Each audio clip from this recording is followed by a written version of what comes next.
ಇತ್ತೀಚಿನ ಸಂಚಿಕೆಗಳನ್ನು ಜಾಹೀರಾತಿನ ಕಿರಿಕಿರಿ ಇಲ್ಲದೆ ನೋಡಿ.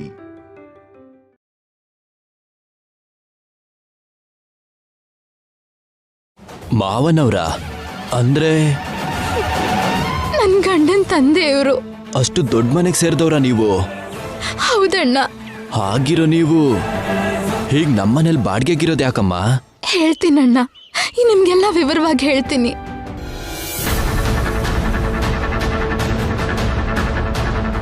ಮಾವ ಬೆಟ್ಟದ ಮೇಲೆ ವೆಂಕಟೇಶ್ವರ ಸ್ವಾಮಿ ದರ್ಶನ ಮಾಡಕ್ ಹೋದ್ರು.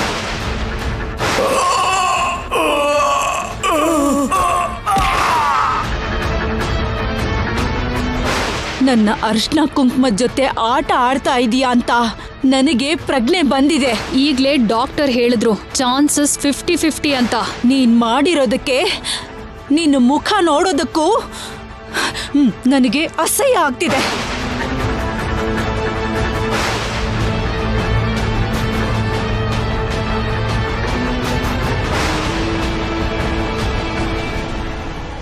ಇದೇ ಅಣ್ಣ ನಡೆದಿದ್ದು.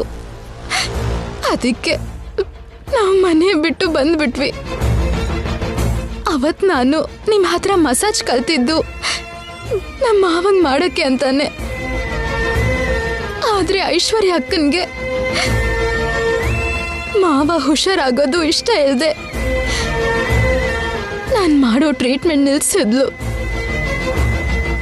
ಅದಕ್ಕೆ ಈಗ ನನ್ನ ಅತ್ತೆ ತೃಪ್ತಿಗೋಸ್ಕರ ಚಿಕಿತ್ಸೆ ಮಾಡಿಸ್ತಿರೋ ಹಾಗೆ ನಟಿಸ್ತಾ ನಿಮ್ಮಿಂದ ಆ ಕೊಬ್ಬರಿ ಎಣ್ಣೆಯಲ್ಲಿ ಮಸಾಜ್ ಮಾಡಿಸ್ತಿರೋದು. ಈಗ ಮಾವ ಹೇಗಿದ್ದಾರಣ್ಣ? ಚೆನ್ನಾಗೇ ಇದ್ದಾರಮ್ಮ. ಆದ್ರೆ ಕೊಬ್ಬರಿ ಎಣ್ಣೆಲಿ ಮಸಾಜ್ ಮಾಡಿದ್ರೆ ಏನು ಉಪಯೋಗ ಇರುತ್ತೆ ಹೇಳು? ನನ್ನ ಹತ್ರ ಹೇಗೂ ಒಳ್ಳೆ ಆಯಿಲ್ಸ್ಗಳಿದಾವೆ. ಅದರಿಂದ ಮಾಡಿದ್ರೆ ಖಂಡಿತ ಅವರಿಗೆ ವಾಸಿ ಆಗುತ್ತೆ, ಎದ್ದು ಓಡಾಡ್ಬೋದು. ಆದ್ರೆ ನಿನ್ನ ಅಕ್ಕ ನನಗೆ ಆಯಿಲ್ ತಗೊಂಡು ಮನೆ ಒಳಗೆ ಹೋಗಕ್ಕೆ ಬಿಡಲ್ಲ. ಅವ್ರು ಕೊಡೋ ಕೊಬ್ಬರಿ ಎಣ್ಣೆಯಲ್ಲೇ ಮಸಾಜ್ ಮಾಡು ಅಂತಾರೆ. ಏನ್ ಮಾಡ್ಬೇಕು ಏನು ಅರ್ಥ ಆಗ್ತಿಲ್ಲಮ್ಮ. ಈ ವಿಷಯನ ನಮ್ಮ ಯಜಮಾನ್ರಿಗೆ ಹೇಳ್ತೀನಣ್ಣ. ಅವ್ರ ಹತ್ರ ಮಾತಾಡಿ ಏನ್ ಮಾಡೋದು, ಹೇಗ್ ಮಾಡೋದು ಅಂತ ಯೋಚನೆ ಮಾಡೋಣ. ಹೇಗಾದ್ರೂ ಮಾಡಿ ಮಾವನ್ನ ಕಾಪಾಡ್ಬೇಕು. ಕಾಪಾಡ್ಕೊಳ್ಳೋಣಮ್ಮ, ತಪ್ಪದೆ ಕಾಪಾಡ್ಕೊಳ್ಳೋಣ. ನನ್ನಿಂದ ಯಾವ ರೀತಿ ಸಹಾಯ ಬೇಕಾದ್ರೂ ಮಾಡೋದಕ್ಕೆ ನಾನು ಸಿದ್ಧನಾಗಿದ್ದೀನಮ್ಮ. ಥ್ಯಾಂಕ್ ಯು ಅಣ್ಣ, ಥ್ಯಾಂಕ್ ಯು ವೆರಿ ಮಚ್. ಬರ್ತೀನಮ್ಮ. ಅಣ್ಣ, ಏನಮ್ಮ? ಅದು ಅದು ನನ್ನ ಹತ್ರ ಮುಜುಗರ ಯಾಕಮ್ಮ? ಹೇಳು. ಅದೇ ಅಣ್ಣ, ನಮ್ಮ ಬಗ್ಗೆ, ನಮ್ಮ ಮಾವನ ಬಗ್ಗೆ ವನಜಾಕ್ಷಿ ಅತ್ತಿಗೆಗೆ ಹೇಳಲ್ಲಮ್ಮ. ನೀನ್ ಹೇಳು ಅಂದ್ರೂ ನಾನು ಅವಳಿಗೆ ಹೇಳಲ್ಲ. ಅವಳ ವಿಷಯ ನಂಗೆ ಗೊತ್ತಲ್ವಾ? ಅಪ್ಪಿತಪ್ಪಿನೂ ನಿಮ್ ವಿಷಯ ಅವಳ ಹತ್ರ ನಾನು ಹೇಳಲ್ಲ, ಸರಿನಾ? ಥ್ಯಾಂಕ್ ಯು ಅಣ್ಣ. ಬರ್ತೀನಮ್ಮ.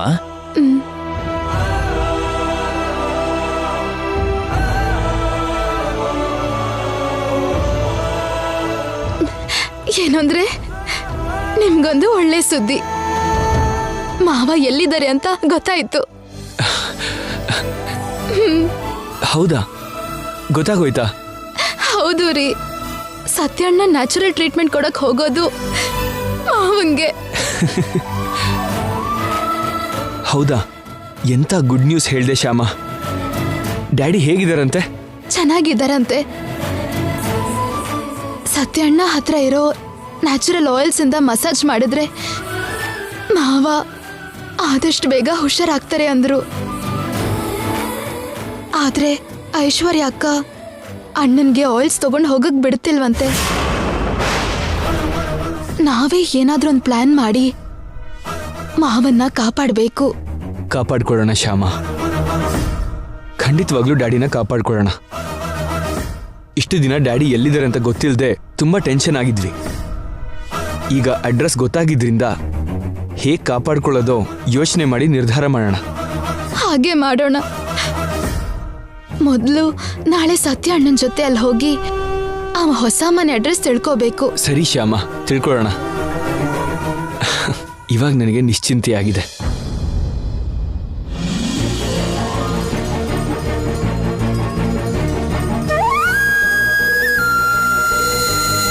ನೀನು ಹೇಳ್ದ ಹಾಗೆ ಕೃಷ್ಣ ಕಾಪಾಡ್ದ ಶ್ಯಾಮ. ಡ್ಯಾಡಿ ಅವರು ಎಲ್ಲಿದ್ದಾರೋ ಆ ಅಡ್ರೆಸ್ ನಮಗೆ ತಿಳಿಯೋ ಹಾಗೆ ಮಾಡ್ದ. ಅದಕ್ಕೆ ಹೇಳೋದು ಕೃಷ್ಣ ಇದಾನಲ್ಲ, ಭಯ ಯಾಕೆ ಅಂತ.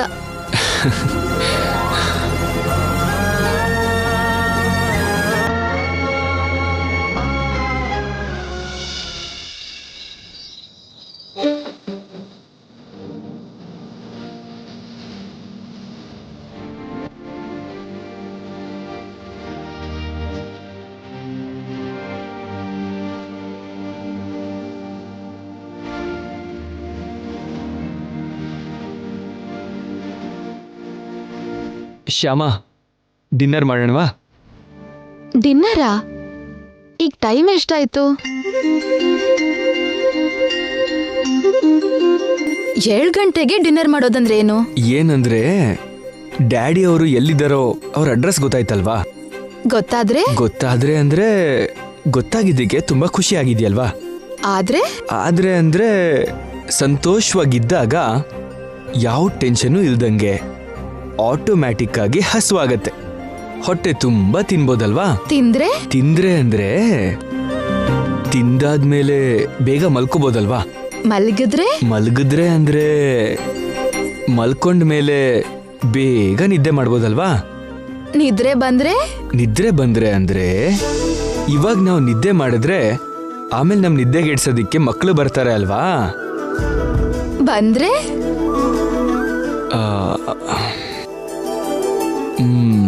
ಬಂದ್ರೆ ಅಂದ್ರೆ ಅವ್ರು ಬಂದ ಮೇಲೆ ನಮ್ಗೆ ಸರಿಯಾಗಿ ನಿದ್ರೆ ಮಾಡಕ್ ಬಿಡಲ್ಲ ಅಲ್ವಾ?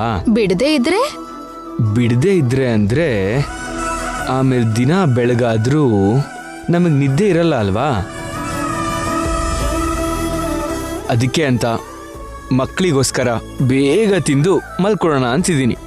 ಏನು ಯಜಮಾನ್ರ ಮನ್ಸು ಮಕ್ಳ ಕಡೆ ಹೋಗ್ತಿದೆ, ಅಮ್ಮವ್ರ ಮನ್ಸು ಗಂಡನ್ ಕಡೆ ಬರಲ್ವಾ? ಹೋಗ್ರಿ. ಹೆಂಡತಿ ಗಂಡಂಗೆ ಛೀ ಹೋಗ್ರಿ ಅಂದ್ರೆ ಅರ್ಥ ಇಲ್ಲಿಗೆ ಬನ್ನಿ ಅಂತ. ಯಾರು ಹೇಳಿದೀಯ ಅರ್ಥ? ಯಾವ ಗಂಡನ್ ಕೇಳಿದ್ರು ಹೇಳ್ತಾರೆ. ಅಬ್ಬಾ ಬಿಡ್ರಿ. ಬಿಡಲ್ಲ ಕಣ್ರಿ. ಬಿಡ್ರಿ. ಹಸ್ವಾಗ್ತಿದೆ ಅಂದ್ರಲ್ಲ, ಡಿನ್ನರ್ ಮಾಡೋಣ ಅಂದ್ರಲ್ಲ. ಊಟ ಮಾಡೋದು ಒಂದೇ ಹಸುವಲ್ಲ, ಅಂದನ ಹಾಗೆ ತಿನ್ನೋದು ಕೂಡ ಹಸುವೇನೆ. ಡೈನಿಂಗ್ ಟೇಬಲ್ ಮುಂದೆ ತಿನ್ನೋದು ಮಾತ್ರ ಡಿನ್ನರ್ ಅಲ್ಲ, ಎಲ್ಲಿ ಏಕಾಂತ ಸಿಕ್ಕಿದ್ರು ಮಾಡೋದು ಡಿನ್ನರೇ. ಅಪ್ಪಾ, ಹೊತ್ತು ಗಿತ್ತು ಇಲ್ದೆ ಏನಿದು? ಹೊತ್ತು ಗೊತ್ತು ನೋಡ್ಕೊಂಡು ಟೈಮ್ ಪ್ರಕಾರ ಮಾಡಕ್ಕೆ ಇದು ಕೆಲಸ ಅಲ್ಲ, ಸಂಸಾರ.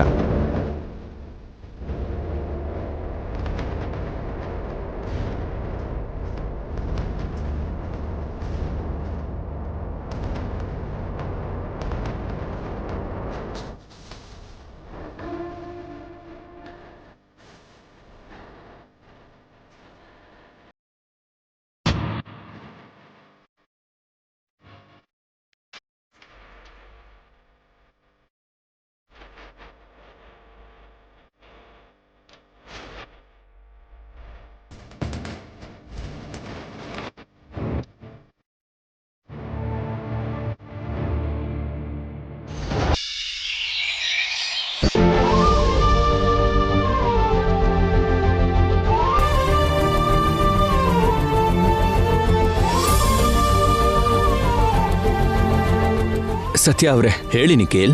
ನಿಮ್ ಋಣ ಈ ಜನ್ಮದಲ್ಲಿ ತೀರ್ಸಕ್ಕಾಗಲ್ಲ. ಇದೇನಪ್ಪ ಬೆಳಗ್ಗೆನೆ ಹೀಗೆ ಹೇಳ್ತಾ ಇದ್ಯಾ?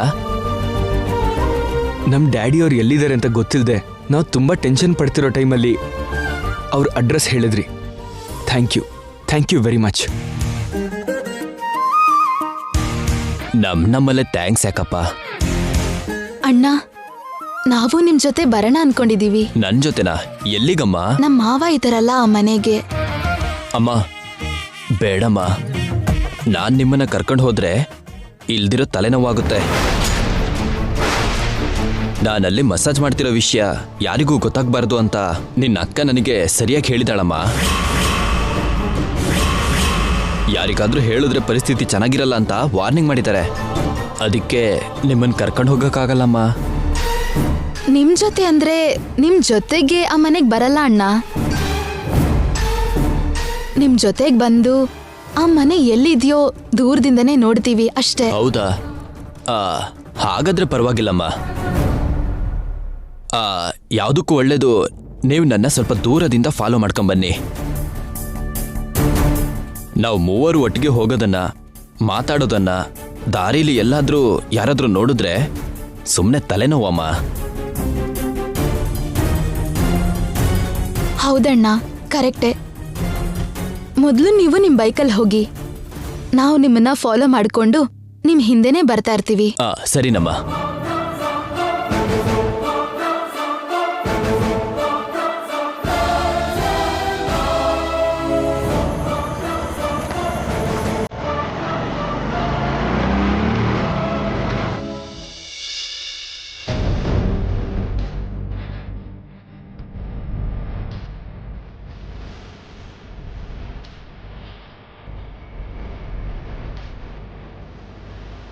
ನಮಸ್ತೆ ಅಮ್ಮ. ನಮಸ್ತೆ, ಬನ್ನಿ. ಸತ್ಯ ಅವರೇ, ನಾನೊಂದು ಮಾತು ಹೇಳ್ತೀನಿ, ನೀವೇನು ಅಂದ್ಕೋಬಾರ್ದು. ಅಂದ್ಕೊಳ್ಳಲ್ಲ ಅಮ್ಮ. ನೀವು ಇಷ್ಟು ದಿನದಿಂದ ನನ್ನ ಗಂಡನ್ಗೆ ಮಸಾಜ್ ಮಾಡ್ತಿದ್ದೀರಿ, ಆದರೆ ಸ್ವಲ್ಪ ಕೂಡ ನನ್ನ ಗಂಡನ್ಗೆ ಗುಣನೇ ಆಗಿಲ್ಲ. ಕೊಬ್ಬರಿ ಎಣ್ಣೆಯಲ್ಲಿ ಮಸಾಜ್ ಮಾಡಿದ್ರೆ ಎಲ್ಲಾಗುತ್ತಮ್ಮ ಗುಣ. ಇದಕ್ಕೂ ಮೊದಲು ಒಂದು ಹುಡುಗಿ ಮಾಡ್ತಿದ್ಲು. ಅವಳು ಟ್ರೀಟ್ಮೆಂಟ್ ಶುರು ಮಾಡಿದ 2 ದಿನಕ್ಕೆ ಇವರಿಗೆ ಗುಣ ಆಗ್ತಿತ್ತು. ಕೈ ಕಾಲ್ಗಳಲ್ಲಿ ಚಲನೆ ಕೂಡ ಬಂದಿತ್ತು. ಅಂದ್ರೆ ನೀವು ಸರಿಯಾಗಿ ಮಾಡ್ತಿಲ್ಲ ಅಂತ ಅಲ್ಲ ನನ್ನ ಉದ್ದೇಶ. ನೀವು ಹಚ್ತಿರೋ ಆಯಿಲಿಂದ ಉಪಯೋಗ ಏನು ಇಲ್ವೇನು ಅಂತ ನನಗನ್ನಿಸ್ತಿದೆ. ಬೇರೆ ಆಯಿಲ್ಸ್ ತಂದು ಮಸಾಜ್ ಮಾಡಿದ್ರೆ ಚೆನ್ನಾಗಿರುತ್ತೇನೋ ಅಂತ. ಸರಿ ಅಮ್ಮ, ಬೇರೆ ಆಯಿಲ್ಸ್ ತಂದು ಮಸಾಜ್ ಮಾಡ್ತೀನಿ.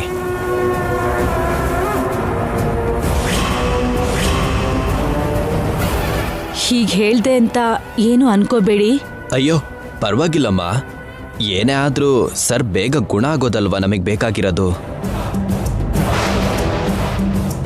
ನೀವು ಹೋಗಿ ಟ್ರೀಟ್ಮೆಂಟ್ ಶುರು ಮಾಡಿ. ಸರಿನಮ್ಮ.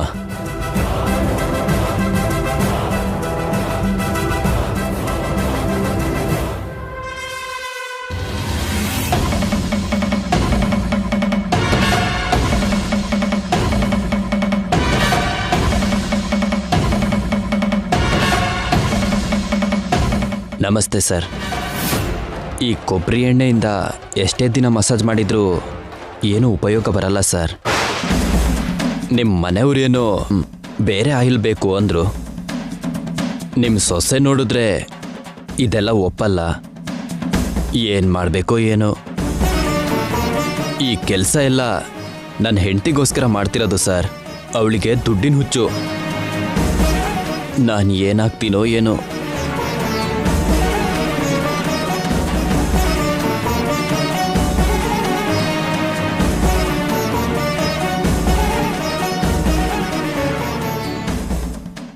ಏನ್ ಯೋಚನೆ ಮಾಡ್ತಿದ್ಯಾ? ಬೇರೆ ಆಯಿಲ್ ತಂದು ಮಸಾಜ್ ಮಾಡಬೇಕು ಅನ್ಕೊಂಡಿದ್ಯಾ? ಅದು ನಿಮ್ಮ ಅತ್ತೆ ಅವರೇ ಹಾಗೆ ಮಾಡು ಅಂದ್ರಲ್ಲ ಮೇಡಮ್. ಅವ್ರು ಹಾಗೆ ಹೇಳಿದ್ರು ಅಂತ ಮಾಡೋಣ ಅನ್ಕೊಂಡಿದ್ಯಾ ನೀನು? ಮಾಡಿದ್ರೆ ಚೆನ್ನಾಗಿರುತ್ತೇನೋ ಅಂತ. ಅಂದರೆ ಆ ಆಯಿಲ್ಸಿಂದ ಮಸಾಜ್ ಮಾಡಿದ್ರೆ ನಿಮ್ಮ ಮಾವ ಬೇಗ ಗುಣ ಆಗ್ತಾರೆ ಮೇಡಮ್. 10 ದಿನದಲ್ಲೇ ಎದ್ದು ಓಡಾಡ್ತಾರೆ. ಅವ್ರೀಗ ಎದ್ದು ಓಡಾಡಿ ಪ್ರಪಂಚ ಉದ್ಧಾರ ಮಾಡೋ ಅಗತ್ಯ ಇಲ್ಲ. ಬದುಕಿರೋ ಅಷ್ಟು ಕಾಲ ಹೀಗೆ ಮಂಚದ ಮೇಲಿದ್ರೆ ಸಾಕು. ಅವ್ರೇನೋ ಅಂದ್ರಲ್ಲ ಅಂತ ನೀನು ಬೇರೆ ಆಯಿಲ್ ತಂದು ನನ್ನ ಮಾವಂಗೆ ಮಸಾಜ್ ಮಾಡಕ್ ಶುರು ಮಾಡಿದ್ರೆ ನಿನ್ ಮೇಲೆ ಕಳ್ತನದ ಕೇಸ್ ಬರೋ ಹಾಗೆ ಮಾಡಿ ಜೈಲಿಗೆ ಕಳಿಸ್ತೀನಿ. ಹುಷಾರು. ಅಯ್ಯಮ್ಮ, ಆ ಕೆಲಸ ಮಾಡಬೇಡಮ್ಮ. ನೀವು ಹೇಳ್ದ ಹಾಗೆ ಈ ಆಯಿಲ್ಸಿಂದನೇ ಮಸಾಜ್ ಮಾಡ್ತೀನಿ.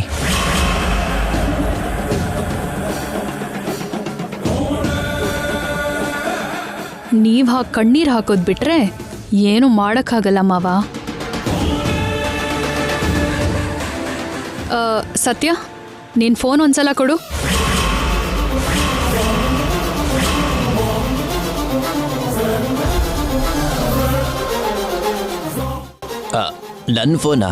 ನನ್ನ ಫೋನ್ ಯಾಕಮ್ಮ? ಯಾಕೆ ಏನು ಅಂತ ಪ್ರಶ್ನೆ ಕೇಳ್ಬೇಡ, ಫೋನ್ ಕೊಡು.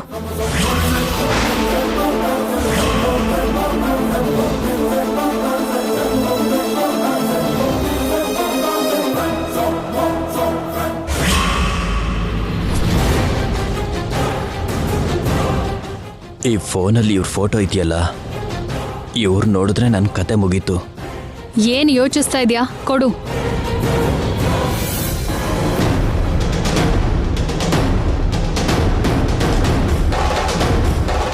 ಅವ್ರ ಫೋಟೋ ನೋಡ್ತಿದ್ದಾರೇನೋ. ಏನ್ ಮೇಡಮ್, ಫೋಟೋಸ್ ಚೆಕ್ ಮಾಡ್ತಾ ಇದ್ದೀರಾ? ನಮ್ಮ ಮನೆಯವ್ರ ಫೋಟೋ ಏನಾದ್ರೂ ನೀನ್ ತೆಗ್ದಿದ್ರೆ ಅಂತ ಡೌಟ್ ಬಂದು. ಅಯ್ಯೋ, ಫೋಟೋ ತೆಗಿಬೇಡಿ ಅಂತ ನೀವು ಹೇಳಿದ್ರಲ್ಲ ಮೇಡಮ್. ಹೇಳಿದ್ಮೇಲೆ ಯಾಕೆ ತೆಗಿತೀನಿ ಮೇಡಮ್? ಏನೋ ಒಂದ್ ವೇಳೆ ಫೋಟೋಸ್ ತೆಗ್ದಿದ್ಯೇನೋ ಅಂತ.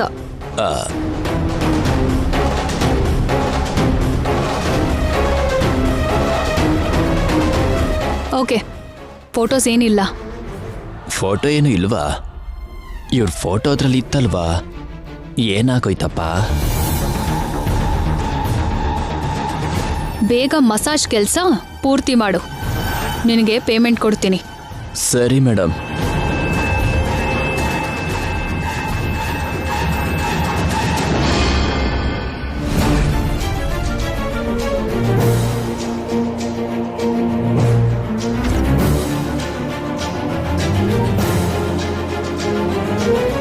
ಆ ಫೋಟೋ ಏನಾಗಿರುತ್ತೆ?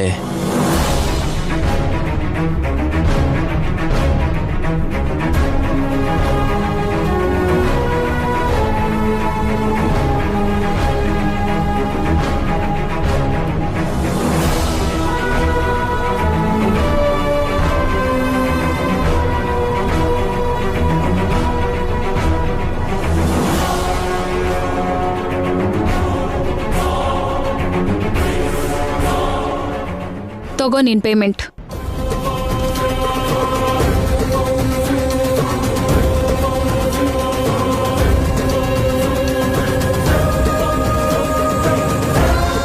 Thanks madam. ಇನ್ನೀನ್ ಹೋಗ್ಬೋದು. ಸರಿ ಮೇಡಮ್.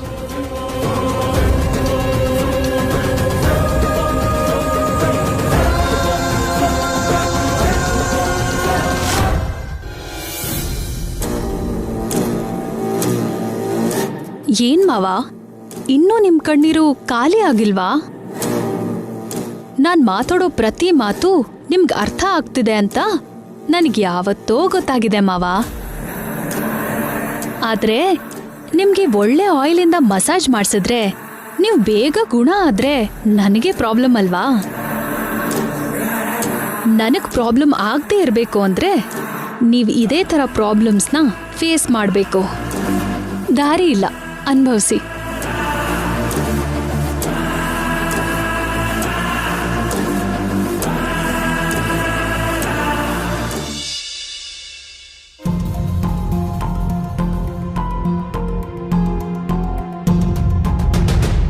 ಏನಿನ್ನೂ ಸತ್ಯಣ್ಣ ಬಂದಿಲ್ವಲ್ಲ? ಬಂದ್ರು.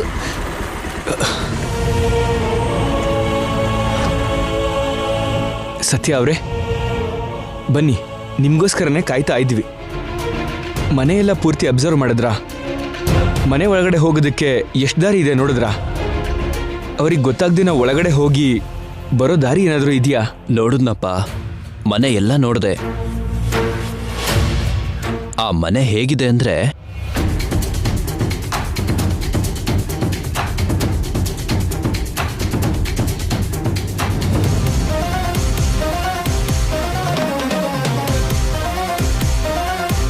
ಇದೇ ಆ ಮನೆ ಪರಿಸ್ಥಿತಿನಪ್ಪ. ಅಂದ್ರೆ ಮೇನ್ ಡೋರ್ ಒಂದನ್ನು ಬಿಟ್ಟು ಬೇರೆ ಯಾವ ಡೋರಿಂದನೂ ನಾವು ಒಳಗಡೆ ಹೋಗೋಕ್ಕಾಗಲ್ಲ ಅಂತಾಯ್ತು. ಇಲ್ಲಪ್ಪ, ಮೇನ್ ಡೋರಿಂದ ನಾವು ಹೋಗೋದು ಕಷ್ಟ ಆಗ್ಬೋದಲ್ಲ? ಹೌದು, ತುಂಬ ಕಷ್ಟ. ಅಡ್ರೆಸ್ ಗೊತ್ತಾದ ತಕ್ಷಣ ಒಂದ್ಸಲ ಹೋಗಿ ಡ್ಯಾಡಿ ನೋಡ್ಕೊಂಬರೋಣ ಅನ್ಕೊಂಡೆ. ಅಡ್ರೆಸ್ ಸಿಕ್ಕರೂ ಕೂಡ ಹೋಗಿ ನೋಡ್ಕೊಂಬರಕ್ಕಾಗ್ದಿರೋ ಪರಿಸ್ಥಿತಿ. ನೀವು ಬೇಜಾರು ಮಾಡ್ಕೋಬೇಡ್ರಿ. ಏನಾದ್ರೂ ಒಂದು ಪ್ಲಾನ್ ಮಾಡಿ ಹೋಗಿ ಮಾವನ್ ನೋಡ್ಕೊಂಡು ಬರೋಣ. ಹೌದಮ್ಮ, ನನ್ನ ಫೋನಲ್ಲಿ ನಿನ್ನ ಮಾವನವ್ರ ಫೋಟೋ ತೆಗ್ದಿದ್ನಲ್ಲ, ಆ ಫೋಟೋನೇ ಇಲ್ಲ. ನಾನೇ ಡಿಲೀಟ್ ಮಾಡಿದೆ ಅಣ್ಣ. ಹೌದಾ? ಆ ಫೋಟೋ ಡಿಲೀಟ್ ಮಾಡಿ ನನ್ನ ಕಾಪಾಡ್ದೆ ತಾಯಿ. ಏನಾಯ್ತಣ್ಣ? ಅಲ್ಲಿ ನಾನು ಯಾರಾದ್ರೂ ಫೋಟೋ ತೆಗ್ದಿದ್ದೀನೋ ಅನ್ನೋ ಅನುಮಾನದಲ್ಲಿ ನಿಮ್ಮ ಅಕ್ಕ ನನ್ನ ಫೋನ್ ತಗೊಂಡು ಚೆಕ್ ಮಾಡಿದ್ಲಮ್ಮ. ಆ ಫೋಟೋ ಏನಾದ್ರೂ ನನ್ನ ಫೋನಲ್ಲಿ ಇದ್ದಿದ್ರೆ ನನ್ನಲ್ಲೇ ಸಾಯಿಸ್ತಿದ್ಲಮ್ಮ ಆ ಮಹಾತಾಯಿ. ನಮ್ಮ ಅಕ್ಕಂಗೆ ಈ ಥರ ಅನುಮಾನ ಬರುತ್ತೆ ಅಂತ ಗೊತ್ತಿದ್ದೆ ನಾನು ಆ ಫೋಟೋನ ಡಿಲೀಟ್ ಮಾಡಿದೆ.